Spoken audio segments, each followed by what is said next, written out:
New Avatar, ladies and gentlemen. Avatar 3, Tired and Ass. Apparently, it's bad or good. Who knows? Now, my opinion on Avatar is that actually the racist humans are correct, and the tree-hugging, liberal, gay humans are actually the villains that are siding against our own species.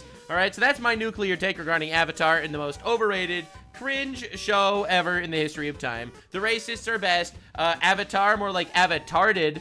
So anyway, let's see what this is all about. I didn't watch the third one, but apparently Critical Drinker did. So let's see what we got. 197 minutes. That's very long. There's no way. It's 197 minutes long. It's like a 3.5-hour movie. Bro, what? Are we serious?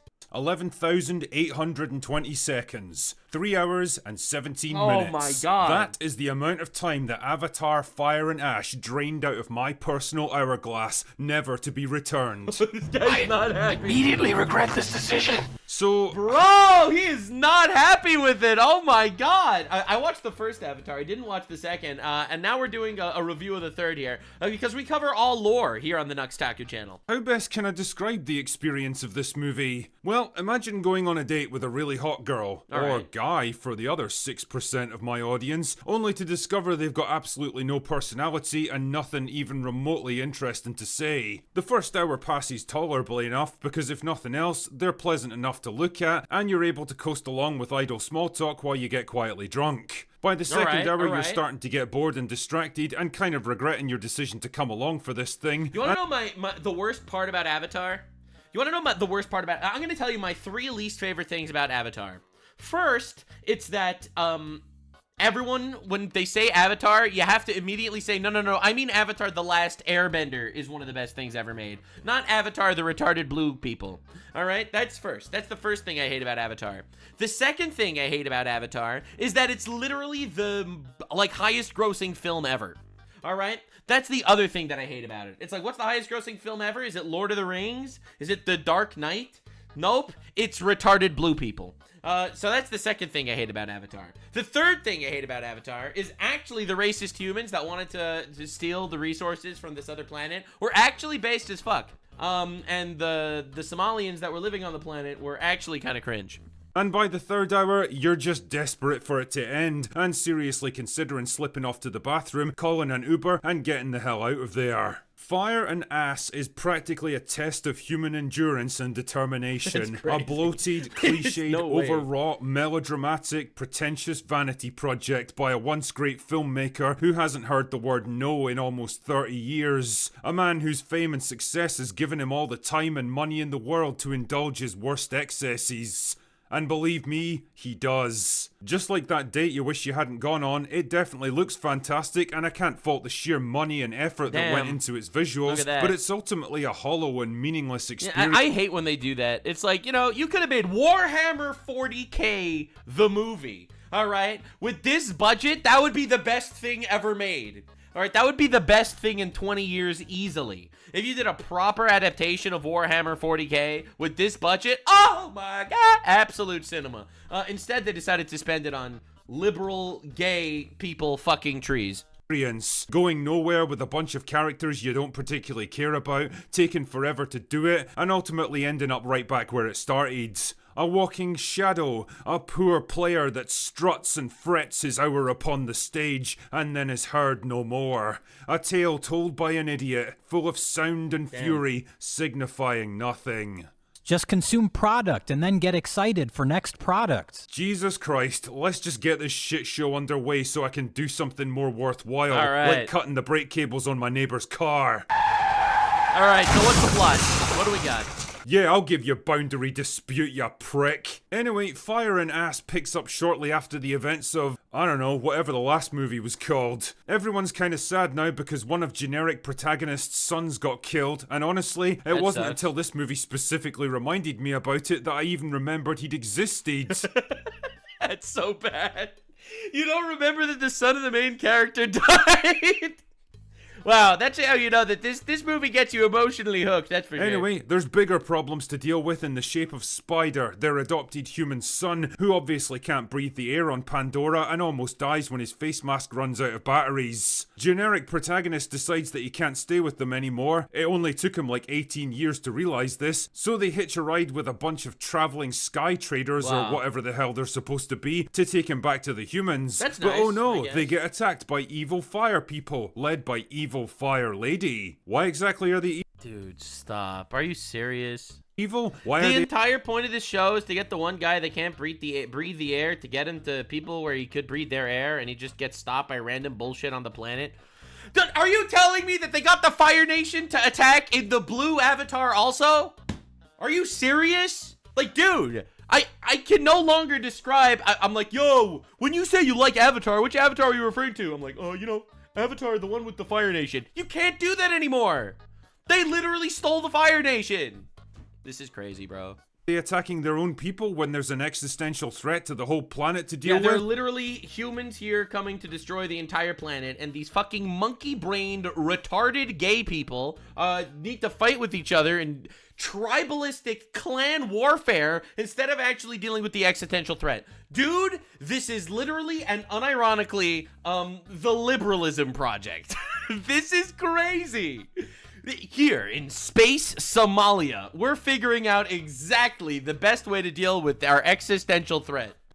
Don't know, they just are. So the ship crashes and everyone gets separated in the chaos, and Spider dies when his mask runs out of air. Oh, wow, yeah. It's funny how He actually dies. that was totally never an issue in the previous movie, but now that it's a plot point, the fucking thing needs to be swapped out like every 20 minutes. Anyway, it turns out to be fine though, because creepy teenage Sigourney Weaver, who's actually the key to everything, downloads a firmware update into him that allows him to breathe the air now. How the fuck? Are you serious? Bro dies because he can't breathe the air, and then they make him swallow a space jellyfish, and now he can breathe again? Bro, what are we doing? Does that even begin to work? Don't know. Don't ask questions. What I do know is that Colonel Quaritch shows up. Well, that was lucky, wasn't it? And naturally, he's pretty interested in Spider, because if they can duplicate what's been done to him, then humans can survive on Pandora without masks.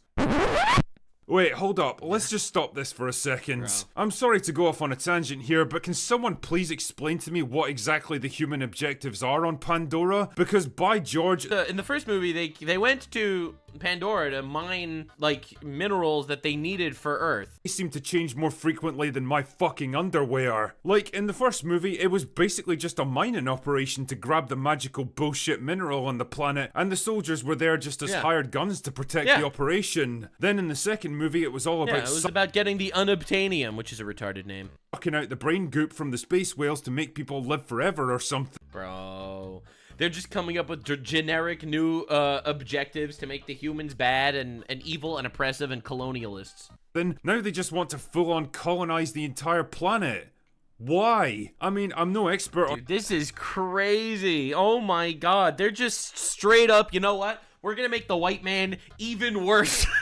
We're gonna make them even worse. All right, first we came for the MacGuffin crystals and we weren't able to genocide you, and then we came for the immortal brain goop, and you weren't letting us genocide you, and now we're gonna blow up all the blue people. We just hate blue people irrationally.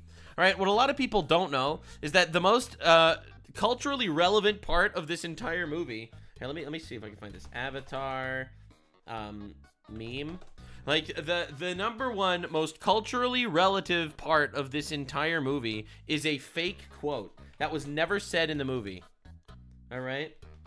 Someone on Reddit, okay? Someone on Reddit, never a good way to start a sentence, but someone on Reddit made a fake quote for the bad guys in the Avatar movie. And this quote got so viral, people remember this quote, even though it was never said, and attribute this to the movie. All right? Spare us your pity, alien. You gush about your connection with nature, your primal wisdom, but what has that brought you? Where are your marvels of engineering, your voyages of discovery, your great insight into the nature of the universe? Even at our basest, when we dressed as you do, dwelt as you do, hunted as you do, lived as you do, we did more than merely survive. We built wonders, we made great journeys, we forged epics. You have not. You speak so proudly of the plugs dangling from your skulls, little realizing that they are but strings and you puppets. What little you have accomplished and attributed to your wisdom to your goddess, who is nothing but the voices of your dead echoing for all eternity. She moors you to the past, serving as a leash that keeps you as little better than apes. Sad parodies of civilization that lack this special spark to become something more. We have come to your world in search of resources. Whether your actions drive us back or take what we want and move on, the outcome is the same. We will depart from your wretched planet, leaving you behind, and in 1,000 years you will not have changed from contact with another world. You will remain in your trees, hunting your prey, communing with your goddess, until your sun burns out and your world dies. And above your tomb, the stars will belong to us. You got this fucking crazy ass line. This line never existed. This is literally a fake quote that never existed, and culturally everyone just remembers this quote from the movie without remembering the actual movie, even though it's literally not true. Like, this sounds like it came straight from 40K. Like, that's crazy. Of course this line doesn't exist, because it's based as fuck. Because it's based as fuck on planetary colonization, but speaking as a layman here, if I was looking for a planet to settle on, I'm pretty sure my first priority would be a breathable atmosphere. Sure. Like, are you seriously telling me that Pandora is literally the only planet in the galaxy that humanity can possibly colonize? But okay, fine, just for the sake of argument, let's say that this literally is mankind's only option for long-term survival. Based! If this is the only option for mankind's long-term survival, colonizing it is based. All right? I'm so tired, man. Someone needs to make a parody of Avatar where it just makes the humans the good guys. I'm not even kidding. I'm not even kidding. So let me get this straight. This is the only planet that's colonizable? Then fuck yeah, they should colonize them. I don't know, bring Jesus to the blue people or something. Bro, what are we doing? If so, how exactly does that make them evil? Exactly! I mean, Exactly! Colonization is not inherently a bad thing. The crazy thing is, but it would be stolen land. Yeah, and we'd survive, okay? Fuck you. Dude, stop! I'm so tired of this garbage. Trying to stay alive like any living species. If the Na'vi faced the same dilemma and they actually had the technology for interstellar travel, they'd almost certainly do the same thing, yeah, because ultimately their own survival would take priority over any species that stood. I'm waiting for AI to get good enough where I could just say, Grok, can you make a movie but make the humans based and justified and win? And it would just do this. I think Nux is winning me over about the humans being the good guys. The humans are the good guys. The humans are objectively the good guys, okay? You got these space pagans, all right? And I'm not even saying we should kill them. We shouldn't kill them. We just want their resources. No, but their culture is on the world tree, and the world tree is on top of the resources. With all due respect, my planet is dying. Fuck your culture. We need to survive. You can figure your shit out. But that's not nice. Life's not nice. All right? Get out of here. We could be friends. All right? Humans originally wanted to make a peace treaty with the Na'vi guys. All right? Originally, we wanted to make a peace treaty with these guys and just get the minerals. Then they started bitching because of their culture. Now, I get why you would bitch about it. But I don't care. We need to survive. So tired, man. So tired of this garbage. No, actually, the Na'vi culture is superior. No, it's not. Literally, no, it's not. In their way. In fact, I'd argue that expansion and conquest isn't just a necessary step for survival, right. It's an absolute biological imperative. Of course. Humanity's manifest destiny isn't just to reach for the stars, but to seize them in an iron grip and straight fact, bro. I'm so happy that this is Critical Drinker's take. I've argued with people for a very long time over this movie. The humans aren't just correct, they are justified. And they're villainized by this tree-hugging bullshit world. I am done. Never let go. That's right. And that means taking the fight to our enemies. That's right. Purge the filthy Xenos. That's what I'm talking about, baby. Wherever they may be, the demon, the heretic, the Xenos, all shall be. We need a 40K movie. Purged in the holy fires of war and conquest. All shall fall before the unstoppable might of our armies. That's right, until baby! The entire galaxy knows only one thing: the eternal grip of the Imperium of Man. Bro, he literally went down the Warhammer rabbit hole that I was waiting for. That's incredible. Oh my god. That's awesome. That's so sick. Yeah, but that's what I'm saying, man. For the Emperor, man. Purified in fire, let the corruption be purged. Praise be to Space King.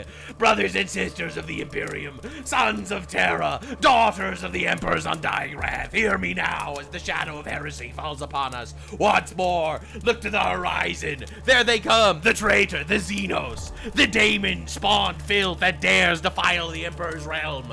They come in endless hordes, screaming their lies, waving their corrupted banners, thinking they can break us. But they forget one truth. Carved into the bones of a million worlds, we are humanity's fury. We are the Astra Militarum, forged in the fires of a galaxy that hates us. We are the Space Marines, his angels of death, gene-forged perfection, clad in ceramite and righteous hate. His burning faith made manifest. Every bolt round we fire is a prayer. Every blade that sings is a hymn. Every tank that thunders forward is his judgment rolling on tracks of iron. They think their numbers will save them. They think mutation will make them strong. They think their false gods will answer their cries. We know only one truth. There is only the Emperor. He is our shield. He is our sword. He is the fire in our blood and the light in our eyes. Today we do not fight for glory. We do not fight for worlds or thrones. We fight because we are his children. And no abomination in this galaxy will take that from it. Ugh. Fix your bayonets. Load your las guns. Rev your chain blades. Let them hear our cry for battle echo across the void. For the Emperor. That's what I'm talking about. That's what I want to see, man. That's what I'm saying. You know, that's what I want to see. That's right. Any objections? Any objections in chat? Do we have any objections?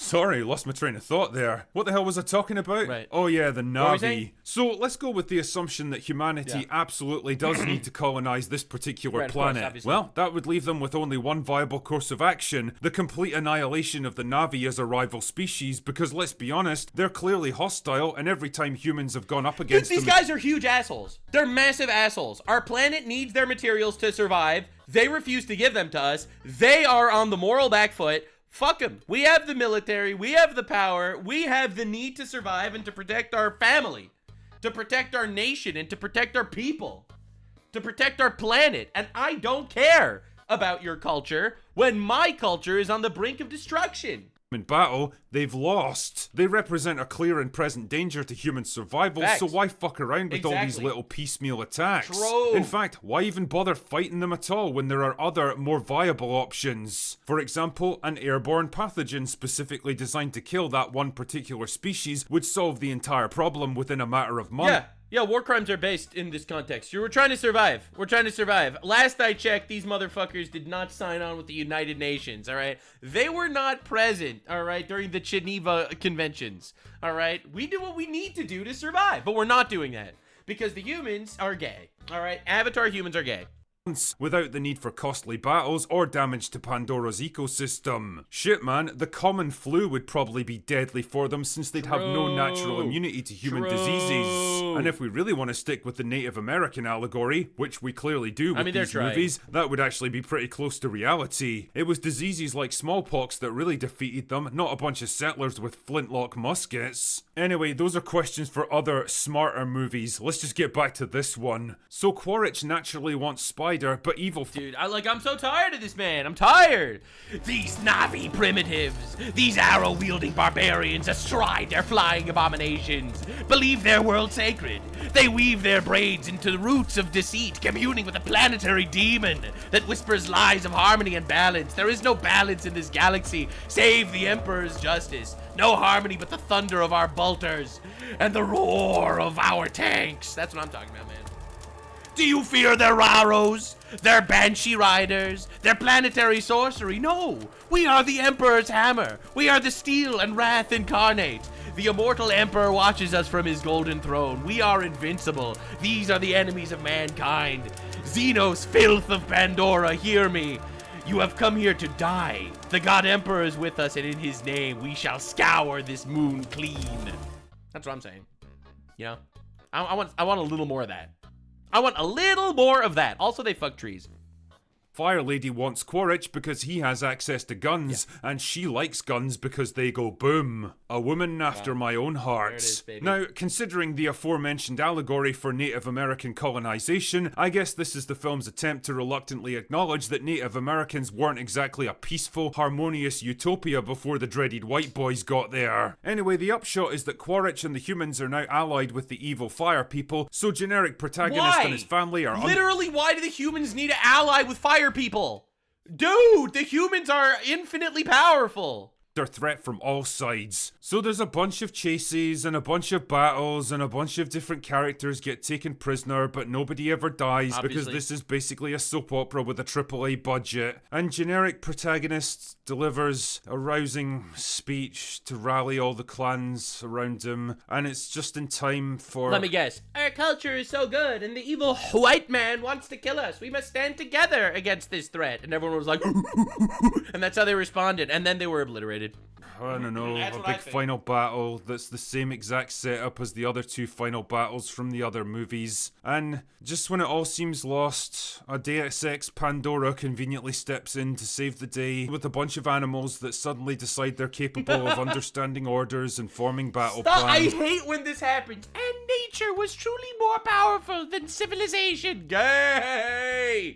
Gay! And the humans get defeated again, and the Na'vi celebrate again, and there's some earnest speeches about... See, but I'll be real here. If the humans would have genobombed the planet instead, wouldn't have to deal with any of this hippie bullshit. I don't know, the importance of family and sticking together. You know what I would have liked? If in true Native American culture, they would have made the different Na'vi clans brutally murder each other all the time. All right? Brutally murder each other constantly. I think that would have been incredible. That would have been sick. Right? It's like, welcome to Pandora. Na'vi culture. And then like a different group of the Na'vis break into the first group, start scalping them and like keeping their scalps on their belts and shit. I think that would be sick. And... sake! The short version of all this bullshit is that if you've seen the first and second... You know, like Na'vi tribes taking other Na'vi tribes as like slaves and shit. I feel like that would be crazy. I feel like that would be insane. Second Avatar movies, you've basically seen this one too. The formula's the same, it's just the values that are bigger this time around. And the result? Well, it's a long movie. In fact, just like Tatiana, I think it's about time we talked about that excessive length. At well north of 3 hours and 15 minutes, Fire and Ass is abusively long, especially when you realise the plot could be easily condensed into like half that time. I'm not kidding, at least 50% of this movie is nothing but a wanky tech demo, just endless landscape and wildlife shots that go on forever and accomplish absolutely nothing. A flamboyant $400 million screensaver that adds nothing to the story or characters and bogs down what's already a frustrating and repetitive narrative. We've seen Michael Bay, but have you met Michael Gay? I kid you not here, characters get captured and taken hostage and have to be rescued on like 4 different occasions. It just keeps recycling the same fucking beats over and over, and there's no tension or drama because you know that no one important is ever going to get killed in these things. You know, for a franchise that Cameron describes as a passion project, I can't say that I detected a whole lot of passion or imagination on the writing side of things. Like, what happened to the aliens in Terminator 2 energy? What happened to the James Cameron we knew from the 80s and 90s? Did IQs just drop sharply while I was away? Yeah, the guy definitely cares about filmmaking technology, even if he's like the only man on earth who still has a hard-on for 3D, but I can't shake the feeling that maybe he's getting a bit tired of the whole Avatar thing now. Quote, I've got other stories to tell, and I've got other stories to tell within Avatar. What won't happen is I won't go down the rabbit hole of exclusively making only Avatar for multiple years. I'm going to figure out a way that involves more collaboration. I'm not saying I'm going to step away as a director, but I'm going to pull back from being as hands-on with every tiny aspect of the process. Bro, literally give Avatar 4 to someone else, alright? And then the other guy would be like, you know what? Fuck this shit. And then the humans completely take over and make it a better culture for both humans and the Na'vi. Right? The Na'vi are able to have little reservations and stuff where they actually make crazy amount of money through Na'vi casinos. Hear me out. And it's actually just a much better society. A lot less bloodshed, lot less destruction. And the humans basically, you know, the humans are there making a wonderful, beautiful society where the Na'vis, realistically, like, they're living a much better life in this other society. Yeah, sure. They're still gonna complain constantly, obviously. But I'm going way too far. This is crazy.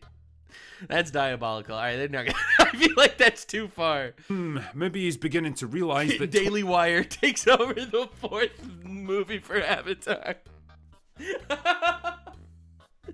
and then the Na'vi tax dollars go to support Israel. Fuck. I can't do it. All right, we're done. We're moving on. 25 years is a hell of a long time to invest in 3 movies, especially when you're 70 years old. Yeah. Like I say, visually it looks fantastic and all that, but it does suffer from the same problem you always get with CGI. There's basically no weight or impact to anything that happens because you know it was all just rendered on a computer. True. Also, the scenes with Spider do kind of make me laugh. 1, because the actor's so fucking wooden you could make a log cabin out of him, and 2, because he's the only physically real thing on screen, it's pretty obvious when everything else around him is fake. As for the other characters, they're the usual one-note walking cliches you'd expect from these movies. Generic protagonist is still just a generic good guy trying to hold his family together and do the right thing. Evil fire lady is evil and likes fire because the movie needed another antagonist, I guess. The kids are all a bunch of nothing burgers to the point where I struggle to even remember who was who. This is Creepy sad, bro. teenage Sigourney Weaver is still creepy as fuck because she's got the body of a young girl but the voice of an old woman. And I don't care how much you try to make her the key to everything, I'll never understand why this character's in the fucking movie. The only character with even a grain of personality is Quaritch, and I suspect that's mostly down to a strong performance by Stephen Lang. Generally though, if you ask me to describe the personalities of any specific character in this movie, I would totally struggle because there's nothing to describe. Damn. In terms of themes, the anti-colonial, anti-capitalist, There it is. anti-military messaging is all present and correct, and honestly, there's not much I can add to it that I haven't said in my previous reviews. I will say though that it's become particularly on the nose this time around. Here's a fun little drinking game you can play at home, kids. Have a careful look at the human characters in Avatar. The brutal soldiers, the cruel whale hunters, the evil corporate types. Look, I'm not saying they're all white people. All the people you're supposed to hate, and take a shot every time you spot a non-white actor on screen, even in the backgrounds. I can pretty much guarantee you'll be stone cold sober by the end of the movie. Yeah. Why? Because there's none to be found here. And it's strange because normally you can't move for the on-screen diversity in That's so weird. I didn't think of that. But where are the diversity guys? Where are the diversity? Oh, you can't because they're literally supposed to be colonizer white people, Nazis, obviously. Very cool. Disney movies, which are determined to reflect the world we live in today. I wonder why they dropped the ball so suddenly with this particular film. I wonder why they chose to have this violent, destructive, expansionist, capitalist, militaristic dictatorship represented almost entirely by one ethnic group. Well, I That's so couldn't weird. possibly solve this That's mystery. weird, yeah. Can you? As a great man Yeah, I once didn't see said that a long coming. time ago, you might not have noticed that, but your brain did. So how the hell do I sum up my thoughts on the Avatar films? Well, Bro, they'll make Cleopatra black. But here, in this futuristic society, the colonizers are all white guys. I feel like we could read into this, but I won't. I will not read into this. remember the Star Wars prequels? Remember how most people generally agree that the biggest problem with those movies was George Lucas himself and his complete inability to get out of his own way? Remember how most people conceded that he'd become too rich and too powerful and there was nobody left around to call him out on his bullshit and rein in his worst impulses as a filmmaker? Well, I think James Cameron seems to have walked the same path. Because when you get right down to it, that's what the Avatar movies are. Proof that all the money and all the visuals and all the resources in the world are no substitute for a decent fucking script. Will people still flock to see it no matter what I say here? Sure. Will it still make a shit ton of money? Almost certainly, but probably less than the last movie, which... Want to know something honestly surprising? I'm gonna hit you with like a nuke that I'm actually really shocked about. James Cameron, mega woke, anti-colonial, anti-white, obvious guy, works in Hollywood, not actually Jewish. This is probably the biggest twist of the entire situation. Right? We can't even blame the woke Jews. We can't even blame the woke Jews. This is just the woke white people. Honestly, diabolical. No one saw this coming. Also made less than the first. Will anyone even remember it a week after it leaves cinemas? Probably not, but such is the way of Avatar. It's the ultimate hollow victory, a pile of money you can't spend, a piece of art with no meaning, a story with no purpose, a film that absolutely isn't worth 197 minutes of your life. Damn, brutal Anyway, review. that's all I've got for today.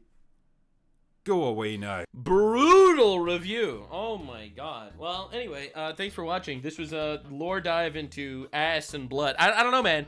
I don't know. I actually started like blacking out at different portions of this video when I referenced Warhammer, and then like I didn't even pay attention to what was going on, like what I was saying. but it was entertaining. Chat seemed to like it. Whatever was happening. Thanks for being here on today's episode of Tired and Ass. Bye. Like, subscribe, and this video was streamed live on kick.com/Nuxanor. See you there. Stay weird, fam.